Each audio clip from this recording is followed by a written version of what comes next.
তো গত ক্লাসের পরে আমরা এখান থেকে আবার শুরু করছি।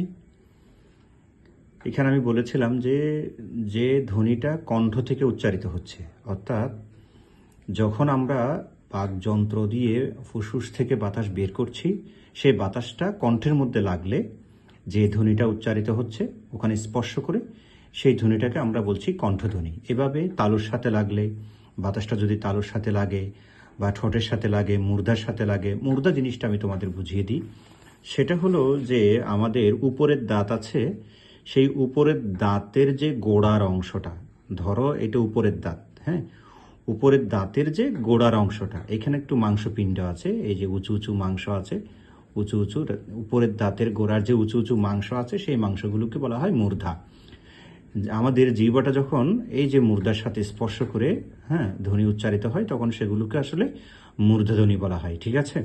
এরপরে কণ্ঠ তালু যখন একসাথে, হ্যাঁ, বাতাসটা যখন কণ্ঠের সাথে এবং তালুর সাথে একই সাথে স্পর্শ করে, তখন সেগুলোকে আমরা কণ্ঠ তালুধ্বনি বলছি, হ্যাঁ, কণ্ঠ তালব্য ধ্বনি।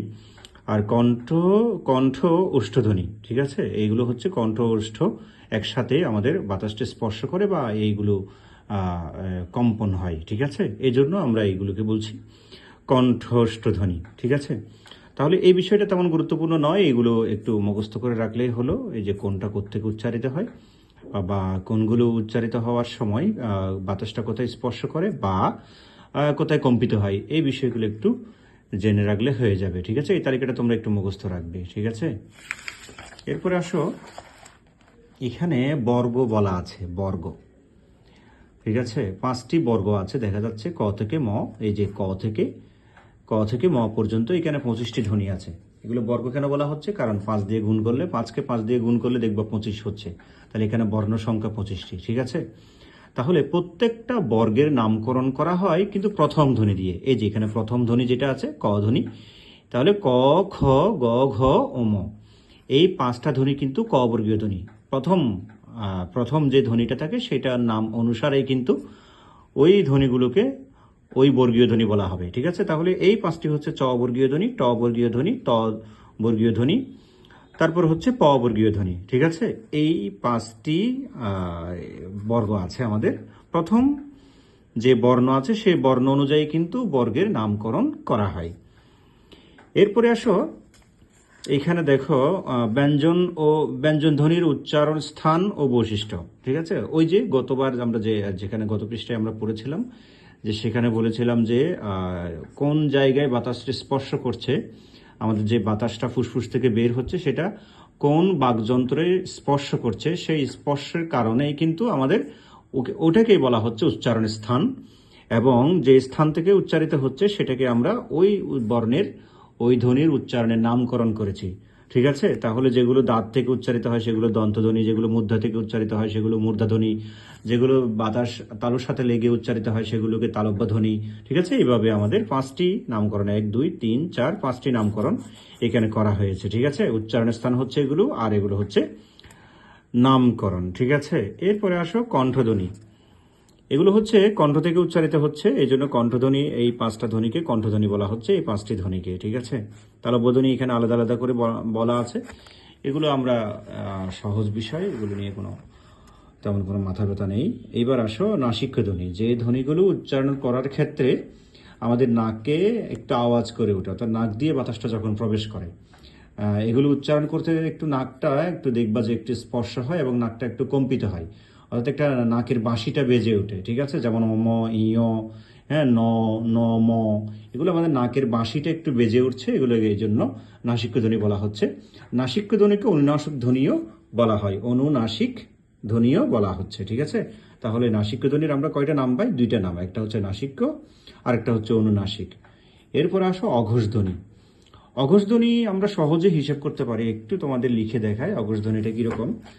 ধরো অঘোষ ধ্বনিটা হচ্ছে, আমি দুভাবে তোমরা মনে রাখতে পারবে। ধরো আমি এখানে ক, খ, গ, ঘ এগুলো লিখি, ক, খ, গ, ঘ, আবার লিখি ক, খ, গ, ঘ, ও ম। তাহলে এখানে দেখো এইভাবে যখন আসবে আমরা, এরপর চ, ছ আসবে বর্গীয়, জ, তারপরে ঝ আসবে, তারপরে ইয় আসবে। এইভাবে যদি আমরা মনে করি, এখানে এরপরে ট আসবে, এরপরে ঠ আসবে, এরপরে ড আসবে, এরপরে ঢ, এরপরে মূর্ধন্য ণ, এরকম। তাহলে এখানে প্রথম প্রথম বর্গের প্রথম এবং দ্বিতীয়, এটা হচ্ছে প্রথম ধ্বনি আর এটা হচ্ছে দ্বিতীয় ধ্বনি, এটা তৃতীয় আর এটা চতুর্থ আর এটা পঞ্চম। তাহলে বর্গের প্রথম এবং দ্বিতীয় ধ্বনি হচ্ছে কি অঘোষ ধ্বনি। এরকম 5টা বর্গ আছে, যে 5টা বর্গের প্রথম এবং দ্বিতীয় ধ্বনি হচ্ছে অঘোষ ধ্বনি, আর পরের 3টা ধ্বনিকে বলা হবে ঘোষ ধ্বনি। ঠিক আছে? কেন? কারণ এখানে বলা আছে যে অঘোষ ধ্বনি হচ্ছে, দেখো এখানে প্রত্যেক বর্গের প্রথম দুটি, হ্যাঁ, এবং তালব্য শ দন্তস্ব, এগুলো হচ্ছে উচ্চারণ কালে আঘাতজনিত ঘোষ বা শব্দ সৃষ্টি হয় না। ঠিক আছে? অর্থাৎ আমাদের বাকযন্ত্রের সাথে একটা স্পৃষ্ট হয় না তেমন একটা, অর্থাৎ কম্পন একটু কম হয়। আমাদের বাকযন্ত্র যখন ফুসফুস থেকে বাতাস যখন বের হয়, এই ধ্বনিগুলো উচ্চারণ করার ক্ষেত্রে একটা তালব্য শ আর একটা হচ্ছে কি দন্তস্ব, এবং বর্গের প্রথম এবং দ্বিতীয় ধ্বনি, প্রথম দুটি ধ্বনি, ঠিক আছে, এগুলো উচ্চারণ করার ক্ষেত্রে আমাদের কম্পনটা একটু কম হয়, এই জন্য অঘোষ ধ্বনি বলা হচ্ছে। আর যেগুলোতে কম্পন বেশি হচ্ছে সেগুলোকে ঘোষ ধ্বনি বলা হচ্ছে। তার মানে এই যে বর্ণ 3টা আছে, এই বর্ণ পরের বর্ণের 3টি হচ্ছে কি আমাদের বাকযন্ত্রে কি হয় স্পৃষ্ট, অর্থাৎ কম্পনটা একটু বেশি হচ্ছে, এই জন্য এগুলোকে ঘোষ ধ্বনি বলা হচ্ছে। ঠিক আছে? এরপরে আসে যে অল্পপ্রাণ এবং মহাপ্রাণ ধ্বনি। তাহলে অল্পপ্রাণ মহাপ্রাণ যদি আমরা হিসেব করি, তাহলে সেটাও আমরা একটা বিষয়ে আমরা হিসেব করতে পারি। যেমন আমি যদি এখানে লিখি যে ক, খ, গ, ঘ, ওম। ঠিক আছে? তাহলে এখানে দেখো এই যে ক যখন বলেছি তখন কিন্তু আমি বাতাস কম বের করেছি ক, কিন্তু এটা যখন আমরা উচ্চারণ করব এই যে খ, একটু বাতাসটা বেশি বের করেছি। তুমি মুখের কাছে হাত নিয়ে তুমি ট্রাই করে দেখতে পারো। ঠিক আছে? তাহলে দেখো এরপরে হচ্ছে গ, এটা বাতাস কম বের করেছি, এটা কিন্তু ঘ একটু একটু প্রেসার দিয়ে কিন্তু উচ্চারণ করছি। ঠিক আছে? এই জন্য বর্গের প্রথম এবং তৃতীয়, এই যে প্রথম আর হচ্ছে কি তৃতীয়, এই দুইটা হচ্ছে কি অল্প প্রাণ ধ্বনি, কারণ এগুলোতে বাতাস কম বের করছি। ঠিক আছে? অল্প প্রাণ ধ্বনি। আর ওম, এটাতেও কিন্তু আমরা বাতাস কম বের করছি। ঠিক আছে? এটা পঞ্চম। তাহলে পঞ্চম, এটাও কিন্তু অঘোষ ধ্বনি। এটাকে নাসিক্য বলেছি, অলরেডি নামকরণ করে দিয়েছি, অল্প প্রাণ, অঘোষ বলছি, সরি, অল্প প্রাণ আমরা এটাকে বলতে পারি। ঠিক আছে? তাহলে প্রথম, তৃতীয় এবং পঞ্চম হচ্ছে অল্প প্রাণ, কারণ এটাতে আমরা বাতাস তেমন একটা বের করছি না। এরপরে আছে তৃতীয় এবং চতুর্থ, এরা হচ্ছে কি মহাপ্রাণ, কারণ বাতাস বেশি বের করছে। ঠিক আছে?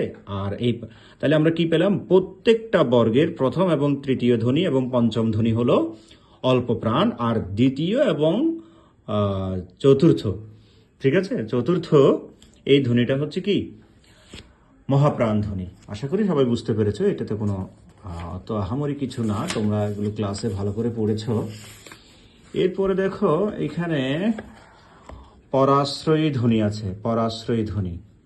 ঠিক আছে? পরাশ্রয়ী ধ্বনি হচ্ছে যে ধ্বনি নিজে নিজে উচ্চারিত হতে পারে না, অর্থাৎ শব্দের মধ্যে দেখবা যে অন্য কোনো বর্ণের সাহায্য নিয়ে উচ্চারিত হচ্ছে। যেমন দেখো অনুস্বার, এটা কিন্তু নিজে নিজে উচ্চারিত হতে পারছে না।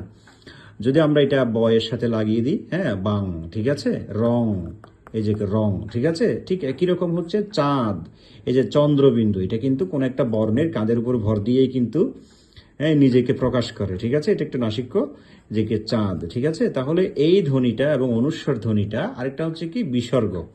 ঠিক আছে? এই যে যেমন দু, ঠিক আছে, এই যে বিসর্গ লিখলাম, সেটা হলো কি, হ্যাঁ, এই যে অনুস্বার, তারপর হচ্ছে চন্দ্রবিন্দু এবং বিসর্গ, এগুলোকে বলা হয় পরাশ্রয়ী ধ্বনি। ঠিক আছে? পরাশ্রয়ী ধ্বনিকে কিন্তু অযোগ বহ ধ্বনি বলা হয়। এখানে লেখা আছে দেখো, অযোগ বহ ধ্বনি। ঠিক আছে? অযোগ বহ ধ্বনি, এগুলো হচ্ছে পরাশ্রয়ী ধ্বনি। এরপরে আসো, আমাদের আরেকটা বিষয়, গুরুত্বপূর্ণ বিষয় আছে, সেটা হলো উচ্চারণ। ঠিক আছে?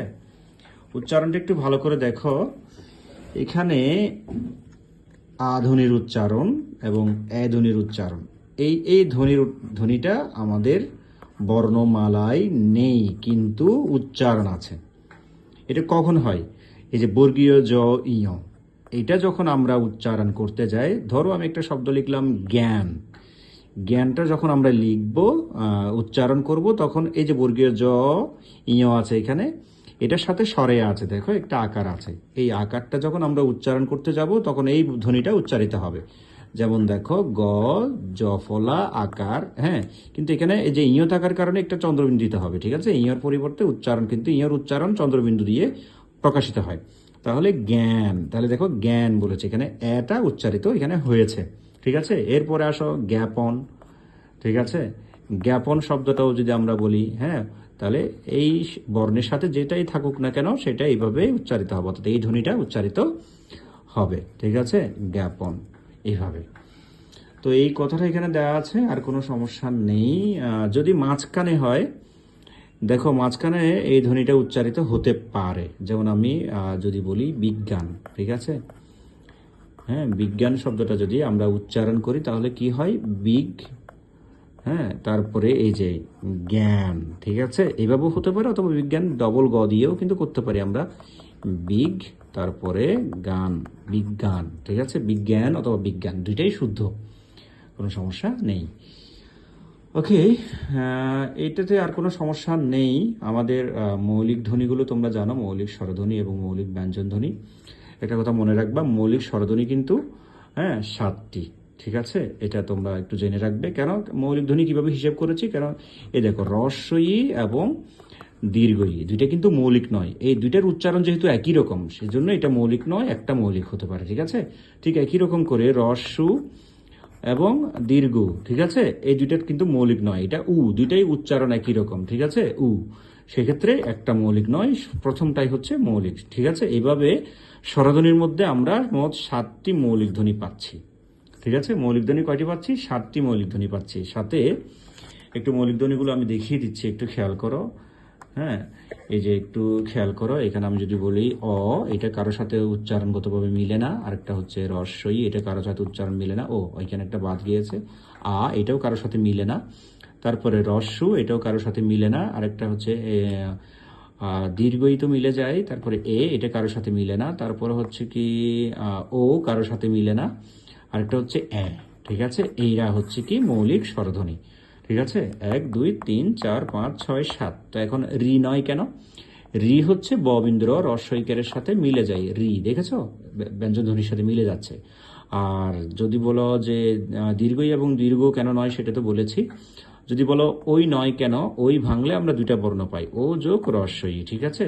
আর আমরা দুইটা বর্ণ পাচ্ছি, দেখো, ও যোগ রস্বই, ওই, ঠিক আছে? আর যেটা আছে সেটাও ভাঙলে আমরা দুইটা বর্ণ পাচ্ছি, ও যোগ রস্য। এক্ষেত্রে এটা যুক্ত ব্যঞ্জন, এটাও যুক্ত ব্যঞ্জন, ঠিক আছে? তাহলে এটা যুক্ত ব্যঞ্জন, এটা যুক্ত স্বর, এটা যুক্ত স্বর, ঠিক আছে? আর এটা হচ্ছে রি এর সাথে মিলে যায়, ব বিন্দুর রস্বইকারের সাথে মিলে যায়, এই জন্য এরা মৌলিক স্বরধ্বনি নয়, ঠিক আছে? আর এই 7টি হচ্ছে মূলত মৌলিক স্বরধ্বনি। তার মধ্যে একটা ব্যতিক্রম, এটা ব্যতিক্রম, কারণ এটা আমাদের বর্ণমালায় স্থান নেই কিন্তু উচ্চারণ আছে, এই জন্য। ওকে, সবাই ভালো থেকো। আশা করি ক্লাসটা সবাই বুঝতে পেরেছো।